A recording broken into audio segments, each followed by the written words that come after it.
Ladies and gentlemen, thank you for tuning into the Taking 20 podcast, episode 39, World Building. We're going to be focusing on real-world organization parallels for your fantasy and sci-fi world. This week's sponsor, efficiency consultants called Doolittle and Daily. They help you work less every day. To start out, I want to recommend another podcast and blog. I discovered 3 Wise DMs. The purpose of their podcast is very similar to this one. It's advice for DMs and GMs with occasional advice for players. They have a different format, though. It's 3 different DMs with 3 different perspectives talking for an hour to an hour and a half on various topics that will help you DM your game. They thoroughly cover the topics. They are engaging. They're very informative. I love listening to them. I'm a regular subscriber now. Please give them a listen. I'm sure they'd love to have you. They can be found at www.3wisedms.com. That's www.3wisedms.com. This was a harder episode to write than I really expected. And fair warning, this is going to be another one of those world building episodes where I ask a lot of questions more than I provide answers. Because when it comes to world building, I can't give you the answers for your game world. You need to determine the correct answers for your nation, city, sections of a city, and so forth. Now, groups of people, organizations, and guilds add reality to your world. Even in a world with magic or high technology, there's a need for some of these organizations. You may be in a sci-fi campaign and it's a post-scarcity economy where necessary goods are freely available. There may not be any merchants at all. If so, then there's no point in having a merchant's guild. There could be automated manufacturing, magical creation, and so forth, so why form a trade union when you can get anything that you need from a Star Trek-like replicator? However, if your society has any similarity to Earth's present or history, groups of people may still congregate based on similar interests or for common benefit. So let's talk about broad types of organizations where men, orcs, halflings, dragonborn, and Ysoki can meet for mutual benefit. I want to start with the obvious thing, guilds. Guilds historically have provided administrative services, a guild hall, so a common meeting place, health services to members, celebrations, and sometimes even funerals for members and support for family they leave behind. One of the most common types of guilds, and some of the earliest guilds that were formed, were called merchant guilds. These were groups that controlled trade for a particular item: ivory, leather, mahogany, dragon scales, mithril, slaves, whatever. They buy and or sell and or control distribution of this item or a whole class of items. A lot of times merchant guilds will form because merchants are banding together for protection. They can consolidate their trade routes. They can work together to buy mercenaries to help protect their caravans. The members pay dues to get benefits provided by the guilds. Interesting note, as I started researching this episode, I discovered that medieval guilds many times required approval of the crown. Sometimes guilds and their approval were even included as part of a town charter or town bylaws. Some guilds would provide charity to the community, and they would use money from dues to provide for the less fortunate. Another type of guild besides merchant guilds are craft guilds, which are slightly different. These are groups of skilled artisans, not groups of people selling a common item. These artisans could be master workers in craft industries like farmers and farriers, fletchers, weavers, haberdashers, dyers, bakers, stonemasons, armorers, blacksmiths, any other type of worker you can think of. Nearly any significant industry in the town, it likely makes sense for their skilled artisans to regularly meet and make sure they work together, to get better prices for their goods and to set fair wages for their members. Some guilds were based on materials their members worked with rather than what they produced, like there was a brass guild or wood guild, leather, iron, bone, amber, obsidian, and so forth. Guilds were often managed by one or more people known as guild masters. They would represent the guild to outside organizations. They would adjudicate conflict within the guild and help set the guild's strategic direction. So let's bring this into your world. What are some guilds that you could drop in? Well, the most obvious one to me is the Adventurers Guild. This place could serve as a quest hub. They may have healing services available and facilitate equipment purchases. Maybe the services that are there are readily available but more expensive. For example, think about when you go to places like theme parks. There are food services there that are very, very convenient, but you're paying $11 for a hot dog. You can use this in your campaign to give the PCs a choice. Hey, do they want the quick, available services, or do they want to go hunting through town to try to find a reputable person that maybe operates outside the guild? So the PCs have a choice, quick or cheap, but the cheap one operating outside the guild may be operating even illegally. Another guild that you could drop into your world would be like a wizard's guild for fantasy or technology researchers in sci-fi. Places where intellectuals who practice a certain art can meet to compare notes, consolidate knowledge, come together to purchase expensive reagents, spell components, and technologies. Most commonly, I've seen this take the form of a university, but it doesn't have to. Are all wizards allowed to join this wizard's guild, or is it just a specific school or type of magic?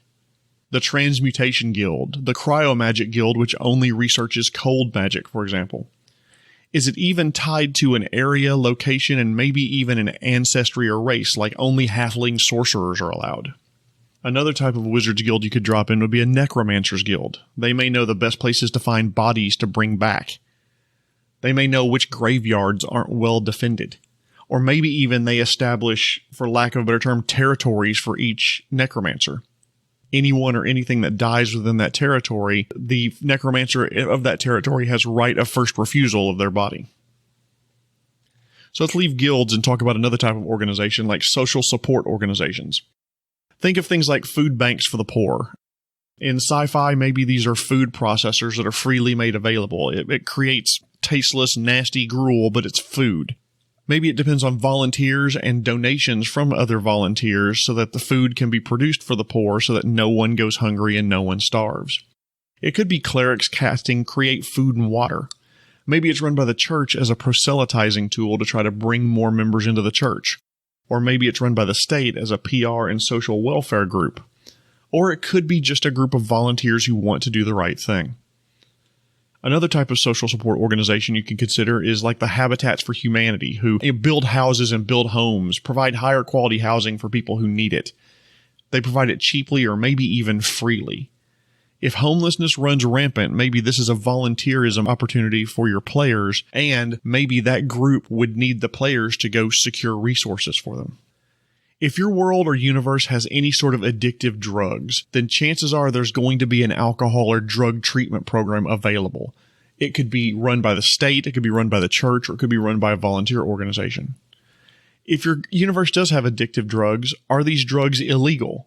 Are these drugs only available in secret back alleys because they're illegal? Are these drugs offered by the state? The state sanctions their purchase and use. Or heck, does the state force people to use these drugs because they're mandatory? Regardless of how these people get these addictive drugs, there will be a group that hopefully helps treat the addiction. Think Al-Anon, 12-step programs, and so forth.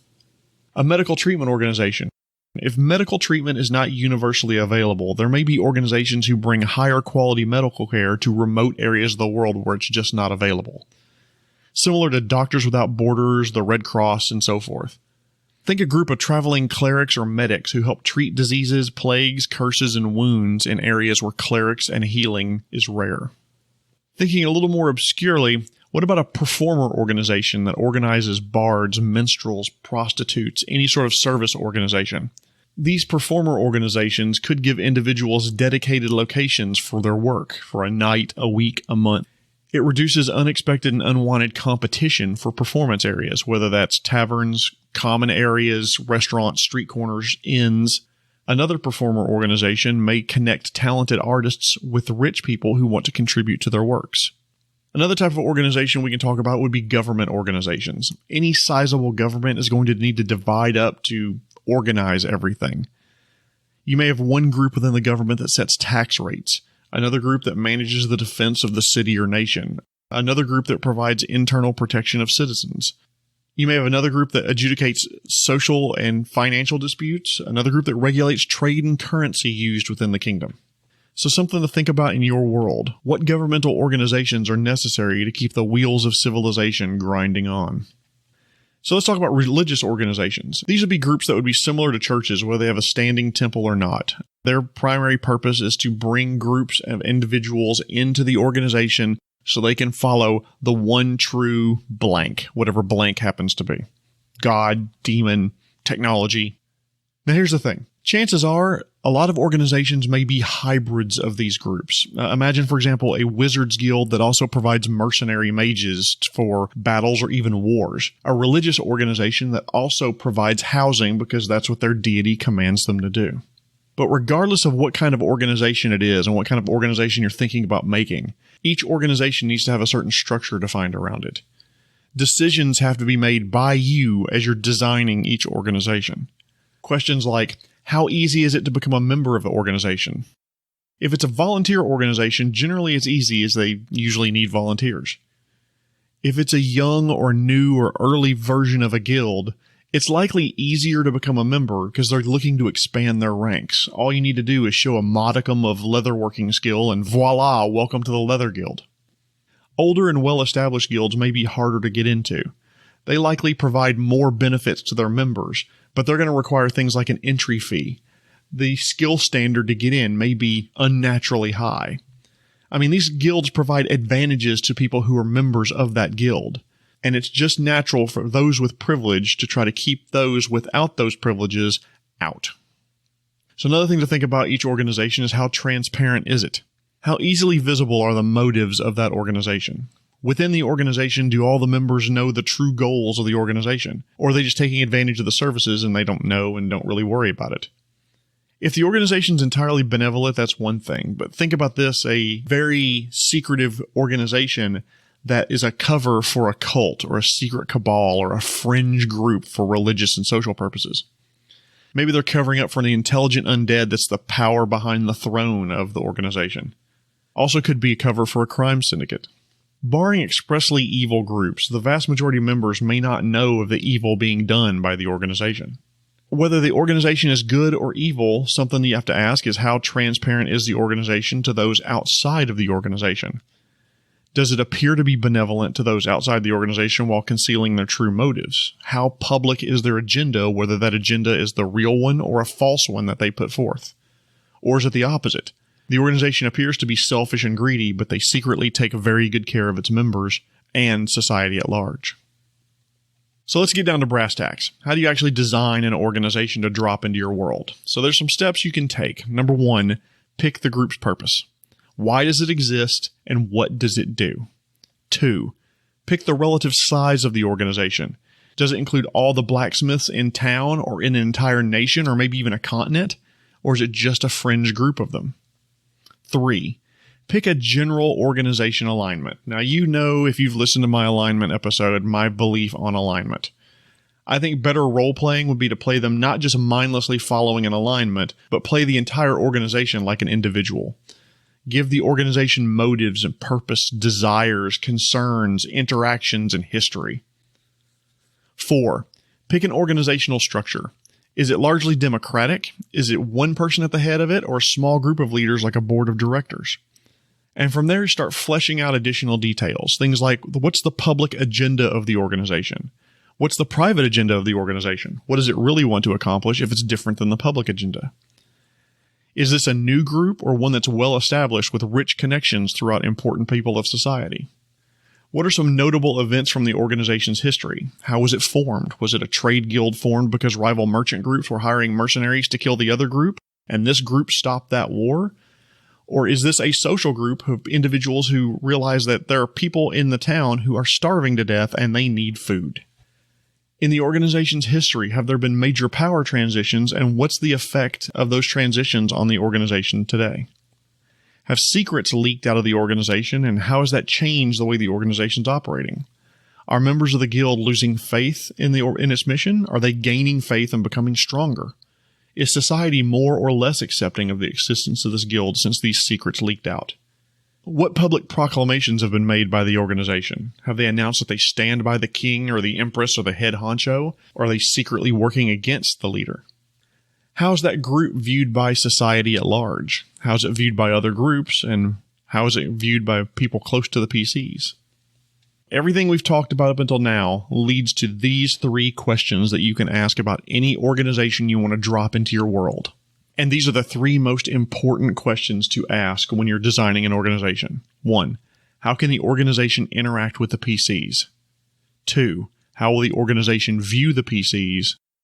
3, what can the organization do for the PCs? The same as if you're designing NPCs. How do NPCs interact with the PCs? How does the NPC view the PCs? And what can the NPC do for or to the PCs? Treat organizations like big, complex NPCs, and that will give it a sense of reality. It'll make it grounded within your world. It'll give it a little bit of verisimilitude. But going back to those 3 questions, how does the organization interact with the PCs? How does the organization view the PCs? And what can the organization do for or to the PCs will tell you how to drop that organization in your campaign. Will the drug treatment organization take a negative view on the PCs selling their latest treasure haul in town because it contains a large amount of addictive vampire dust? Maybe secretly the organization supplies the town with hemp. They don't like the PCs cutting into their trade, so they might send assassins after the PCs because of it. Putting organizations in your world makes the world feel lived in, makes it feel like there are other people besides the PCs, that time moves even when the PCs aren't there. Use organizations as power players. Use organizations as groups that can be tremendous allies for the PCs and maybe very strong enemies that can drive your adventure forward and make the PCs feel like the world is lived in. Thank you so much for tuning in to episode 39. Once again, I want to thank our sponsor, Doolittle and Daily, the efficiency consultants. Do little and get your rest daily. My name is Jeremy Shelley, and I hope that your next game is your best game.